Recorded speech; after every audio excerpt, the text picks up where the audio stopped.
আসসালামু আলাইকুম। এটিএন বাংলার গ্রামগঞ্জের খবরে সবাইকে স্বাগত জানাচ্ছি। আমি ওয়াহিবা রাইয়ান।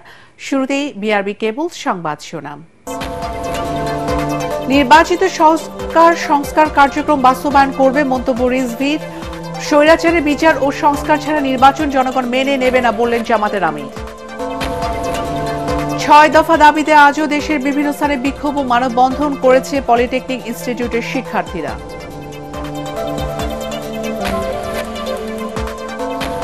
এবং জুলাই আন্দোলনের পর বন্ধ হয়ে গেছে ভারতে পাবদা মাছ রফতানি। লোকসানের মুখে সিরাজগঞ্জের মৎস্যজীবীরা।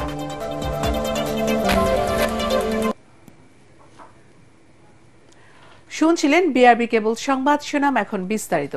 সংস্কার রাজনৈতিক এজেন্ডা ও চলমান প্রক্রিয়া। সংসদে আলাপ আলোচনার মাধ্যমে তা বাস্তবায়ন সম্ভব হবে বলে মন্তব্য করেছেন বিএনপির সিনিয়র যুগ্ম মহাসচিব রুহুল কবির রিজভী আহমেদ। দুপুরে নাটোর জেলা পরিষদ মিলনায়তনে জিয়া পরিষদ আয়োজিত গণতন্ত্র ও জিয়াউর রহমান শীর্ষক সেমিনারে তিনি এ মন্তব্য করেন। সেমিনারে জিয়া পরিষদের কেন্দ্রীয় মহাসচিব ডক্টর এমতাজ হোসেন, বিএনপির কেন্দ্রীয় নেতা রুহুল কুদ্দুস তালুকদার দুলু ও নাটোর জেলা জিয়া পরিষদের সভাপতি আহমেদুল হক চৌধুরী সহ অন্যান্য নেতারা বক্তব্য রাখেন। এর আগে রিজভী আহমেদের নেতৃত্বে শহরে একটি র্যালি বের করা হয়।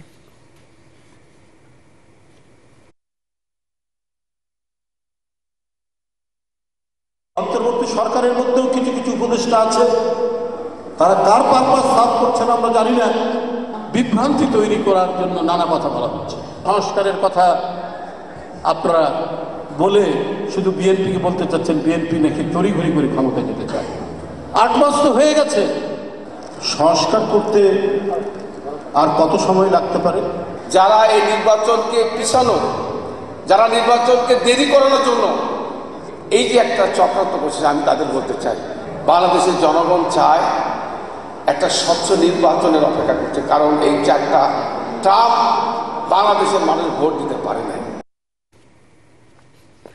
পতিত স্বৈরাচারের দৃশ্যমান বিচার এবং প্রয়োজনীয় সংস্কার ছাড়া বাংলাদেশের কোনো নির্বাচন জনগণ মেনে নেবে না বলে মন্তব্য করেছেন বাংলাদেশ জামাতে ইসলামের আমির ডাক্তার শফিকুর রহমান। লালমনিরহাটে এক জনসভায় তিনি বলেন, ফ্যাসিবাদীদের পতন হলেও ফ্যাসিবাদ এখনো বিদায় নেয়নি।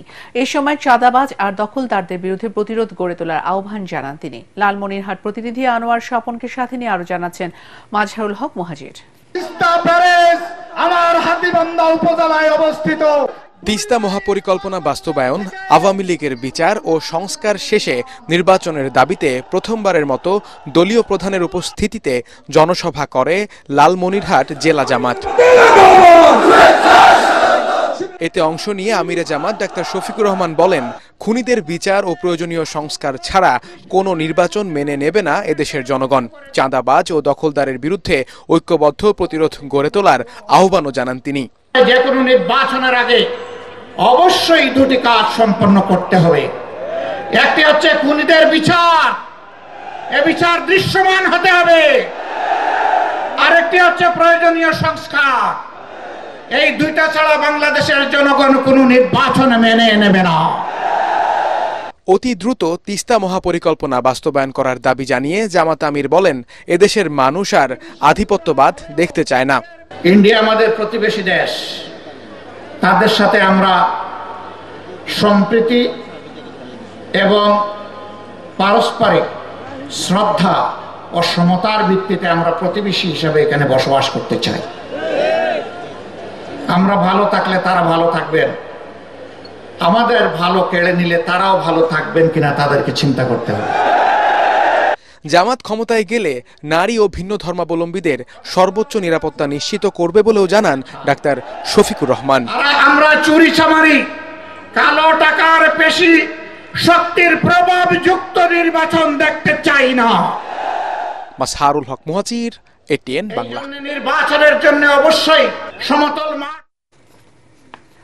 সংস্কারের আগে নির্বাচন হলে ফের চোর ডাকাতরা নির্বাচিত হবে বলে মন্তব্য করেছেন জামাতে ইসলামের নায়েবে আমির অধ্যাপক মুজিবুর রহমান। দুপুরে যশোর কেন্দ্র ঈদগাহ মাঠে জেলা শিক্ষক সম্মেলনে তিনি এ মন্তব্য করেন। শিক্ষক ফেডারেশনের যশোর শাখার সভাপতি অধ্যাপক আবুল হাশিম রেজার সভাপতিতে অধ্যাপক মুজিবুর রহমান আরও বলেন, এখন থেকে বহু লোক ডাকাতি চুরি করার পায়তারা শুরু করেছে। তারা নির্বাচিত হলে বিগত সরকার যেমন চুরি ডাকাতি হয়েছে আবারও সেই অবস্থার সৃষ্টি হবে। রাজশাহীতে এসএসসি পরীক্ষার্থীকে উত্ত্যক্তের প্রতিবাদে বাবাকে পিটিয়ে হত্যার ঘটনার মূল আসামি নান্টু সহ 2 জনকে গ্রেফতার করেছে র্যাব। গতরাতে নওগাঁ সদরের রামরায়পুর এলাকায় অভিযান চালিয়ে নান্টু ও মামলার 3 নম্বর আসামি খোকন মিয়াকে গ্রেফতার করে র্যাব রাজশাহীর একটি বিশেষ দল। প্রাথমিক জিজ্ঞাসাবাদে আসামিরা ঘটনার সাথে তাদের সম্পৃক্ততার কথা স্বীকার করেছে। সকালে র্যাব 5-এর অধিনায়ক লেফটেন্যান্ট কর্নেল মাসুদ পারভেজ সংবাদ সম্মেলনে এসব কথা জানান। গেল বুধবার রাজশাহী নগরীর তালাইমারী শহীদ মিনার এলাকায় নান্টু ও তার সহযোগীরা এসএসসি পরীক্ষার্থীর বাবা মোটর চালক আকরাম হোসেনকে পিটিয়ে গুরুতর জখম করে, পরে তিনি মারা যান। এ ঘটনায় বৃহস্পতিবার বোয়ালিয়া থানায় মামলা করে নিহতের পরিবার। 6 দফা দাবিতে আজও দেশের বিভিন্ন স্থানে বিক্ষোভ ও মানববন্ধন করেছে পলিটেকনিক ইনস্টিটিউটের শিক্ষার্থীরা। সারা দেশের ন্যায় খুলনায় সরকারি ও বেসরকারি 4টি পলিটেকনিক ইনস্টিটিউটের শিক্ষার্থীরা মাথায় লাল কাপড় বেঁধে নগরীর শিববাড়ির মোড়ে বিক্ষোভ ও মানববন্ধন করে। পাশাপাশি কারিগরি শিক্ষার্থীদের অধিকার নিশ্চিত না হওয়া পর্যন্ত প্রতিটি পলিটেকনিক ইনস্টিটিউটের মূল ফটক অনির্দিষ্টকালের জন্য লাল কাপড় দিয়ে ঢেকে দেওয়ার কর্মসূচি পালন করছে শিক্ষার্থীরা। বরিশালে পলিটেকনিক ছাত্রীদের মিছিল নগরীর বিভিন্ন সড়ক প্রদক্ষিণ করে। এক পর্যায়ে সেনাবাহিনীর সদস্যরা মিছিলে বাধা দেয়, পরে হাতেম আলী চৌমাথা মোড়ে বিক্ষোভ ও মানববন্ধন করে তারা। এই সময় 6 দফা দাবি আদায় না হওয়া পর্যন্ত আন্দোলন চালিয়ে যাওয়ার ঘোষণা দেন শিক্ষার্থীরা। চাঁপাইনবাবগঞ্জে রাইজ ইন রেড কর্মসূচি পালন করে পলিটেকনিক শিক্ষার্থীরা। সকালে চাঁপাইনবাবগঞ্জ পলিটেকনিক ইনস্টিটিউটে এ কর্মসূচি পালন করা হয়। এ সময় প্রধান ফটক লাল কাপড় দিয়ে ঢেকে দেওয়া হয়। এরপর বিক্ষোভ মিছিল বের হয়ে পুরো ক্যাম্পাস প্রদক্ষিণ করে।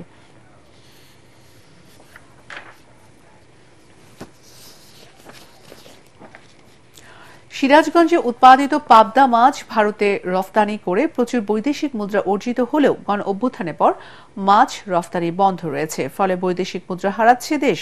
অন্যদিকে লোকসানের মুখে মৎস্য চাষিরা। এছাড়া দেশে পাবদা মাছের চাহিদা তুলনামূলক কম থাকায় ব্যবসায়ীরাও পড়েছেন বিপাকে। সিরাজগঞ্জ প্রতিনিধি ফেরদৌস হাসানের রিপোর্ট, জানাচ্ছেন জাহিদুল আলম। মৎস্য ভাণ্ডার হিসেবে খ্যাত বৃহত্তর চলন বিলে দেশি বিদেশি বিভিন্ন প্রজাতির মাছ উৎপাদন হয়। এর মধ্যে শুধুমাত্র সিরাজগঞ্জের সদর, রায়গঞ্জ ও তারাস উপজেলায় বছরে প্রায় ৭৫,০০০ মেট্রিক টন মাছ উৎপাদন হয়ে থাকে। জেলা মৎস্য অফিস বলছে, সিরাজগঞ্জে মোট উৎপাদিত মাছের মধ্যে ৭৫০ মেট্রিক টন উৎপাদন হয় পাবদা মাছ। প্রতিবেশী দেশ ভারতে এর ব্যাপক চাহিদা থাকায় রপ্তানিও হয় প্রচুর। জুলাই গণ অভ্যুত্থানের পর ভারতে মাছ রপ্তানি বন্ধ থাকায় মাথায় হাত এই জেলার মৎস্য চাষীদের। দেশে পাবদা মাছের চাহিদা তুলনামূলক কম থাকায় ব্যবসায়ীরাও পড়েছেন চরম বিপাকে। দাম কম হওয়ার জন্য আমরা অর্থনৈতিকভাবে খুবই ক্ষতিগ্রস্ত হলাম। ১৩,০০০ টাকার ঊর্ধ্বে বিক্রি হয়, কিন্তু এখন এই মাছটা আজকে বিক্রি হলো ১১,২০০ টাকা। এই মাছটা যদি ইন্ডিয়া বৈধভাবে আমরা এখন আবার প্রচার করতে পারতাম, তাই আমাদের লাভের সংখ্যাটা একটু আসতো। দেশের বাইরে যাইলে মাছটা পাবদা মাছটা চাহিদা ইন্ডিয়াতে বেশি। রপ্তানি হইলে মনে করেন সবাই চাষিও বাঁচবো, আমরাও বাঁচবো। এই বিপুল সংখ্যক মৎস্যজীবী রক্ষায় অন্তর্বর্তী সরকার দ্রুত কার্যকর ব্যবস্থা নেবে, এমনটাই আশার কথা জানিয়েছেন জেলা মৎস্য কর্মকর্তা। বর্তমানে পাবদা চাষিরা তারা স্থানীয়ভাবেই এটা বাজারজাত করছেন। আমাদের মৎস্য চাষিরা মাছের উৎপাদন অব্যাহত রেখেছে। এটা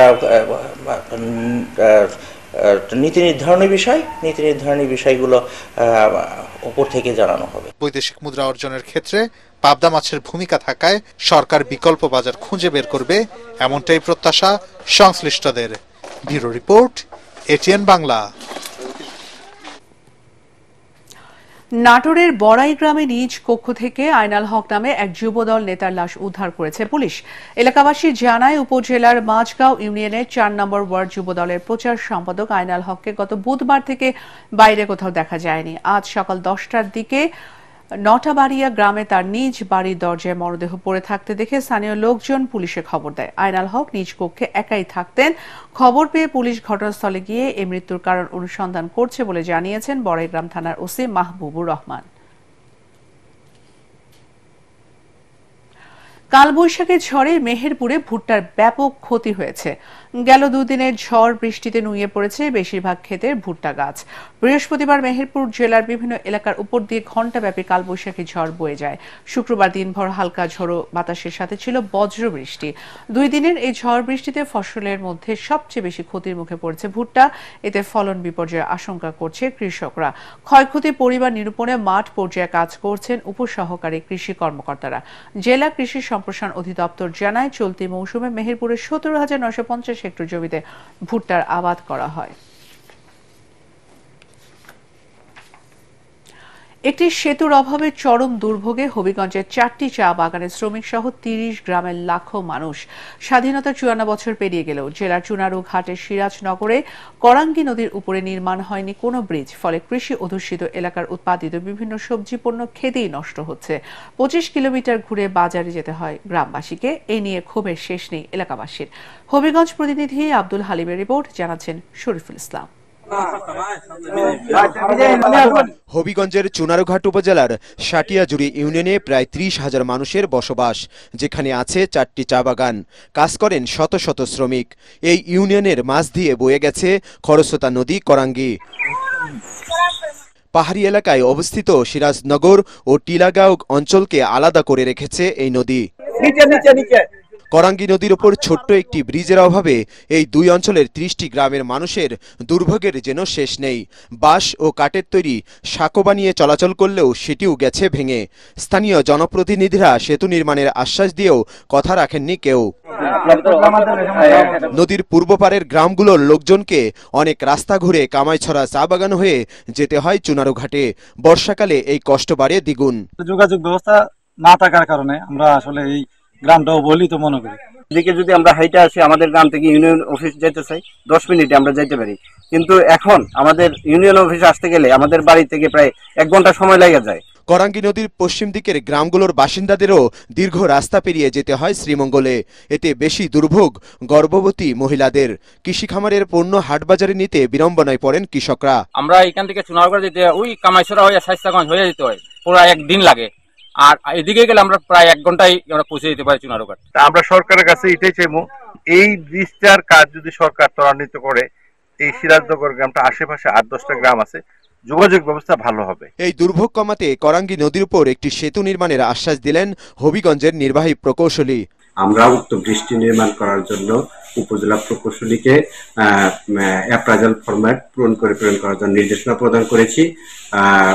অ্যাপ্রাইজাল ফরম্যাট পেলে ঢাকায় পল্লী সড়কের গুরুত্বপূর্ণ সেতু নির্মাণের সমীক্ষা প্রকল্প নামে একটি প্রকল্প আছে, সেখানে প্রেরণ করা হবে। সেখান থেকে এখানে যাচাই করা হবে, যাচাই করে উপযুক্ত মনে হলে ব্রিজটি নির্মাণ করা সম্ভব হবে। চা সহ বিভিন্ন সবজি পণ্য উৎপাদন হয় চুনারুঘাটের এই ইউনিয়নে।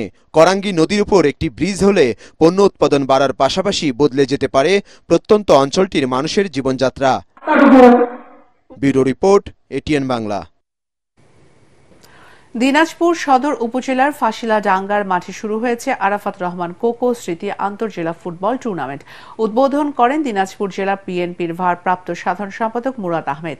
জেলা বিএনপির সিনিয়র সহ সভাপতি মোকাররম হোসেন সহ অন্যান্য নেতারা এ সময় উপস্থিত ছিলেন। উদ্বোধনী খেলায় কিশোর ফুটবল একাডেমি রাজশাহী টাই ব্রেকারে 4-1 গোলে রংপুরের স্যান্টোস ক্লাবকে পরাজিত করে। টুর্নামেন্টে 8টি দল অংশ নিচ্ছে। মারমাদের সাংগ্রাই উৎসবের মধ্য দিয়ে রাঙ্গামাটিতে শেষ হলো পাহাড়িদের বৈশাখী। আজ উৎসবের আনুষ্ঠানিকতা শেষ হলেও পক্ষকালব্যাপী পাহাড়ের বিভিন্ন গ্রামে চলবে এই উৎসব। পুরাতনকে বিদায় ও নতুন বছরকে বরণ উপলক্ষে রাঙ্গামাটি মারমা সংস্কৃতি সংস্থা মাসের উদ্যোগে শনিবার রাঙ্গামাটি মারি স্টেডিয়ামে সাংগ্রাই উৎসবের উদ্বোধন করেন পার্বত্য চট্টগ্রাম বিষয়ক মন্ত্রণালয়ের উপদেষ্টা সুপ্রদীপ চাকমা। রাঙ্গামাটি পার্বত্য জেলা পরিষদের চেয়ারম্যান কৃষিবিদ কাজল তালুকদার ও জেলা প্রশাসক মোহাম্মদ হাবিবুল্লাহ সহ অন্যান্যরা এ সময় উপস্থিত ছিলেন। সাংগ্রাই উৎসবে জলকেলির পাশাপাশি চলে মনোজ্ঞ সাংস্কৃতিক অনুষ্ঠান। লাঠির ছন্দে শপথ করি, মাদক ছাড়া জীবন গড়ি, এই স্লোগান নিয়ে ব্রাহ্মণবাড়িয়ার নবীনগরে অনুষ্ঠিত হল ঐতিহ্যবাহী লাঠি খেলা।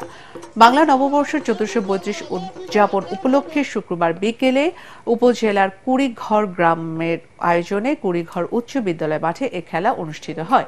এ সময় লাঠিয়ালদের অদম্য শক্তি ও নানা নৈপুণ্যে মুগ্ধ করে হাজারো দর্শককে। পরে বিজয়ীদের মাঝে পুরস্কার বিতরণ করা হয়। আয়োজকরা জানান, ঐতিহ্যবাহী লাঠি খেলাকে টিকিয়ে রাখতে এবং নতুন প্রজন্মের কাছে এর পরিচিতি বাড়াতে প্রতি বছরই তারা এসব খেলার আয়োজন করে থাকেন।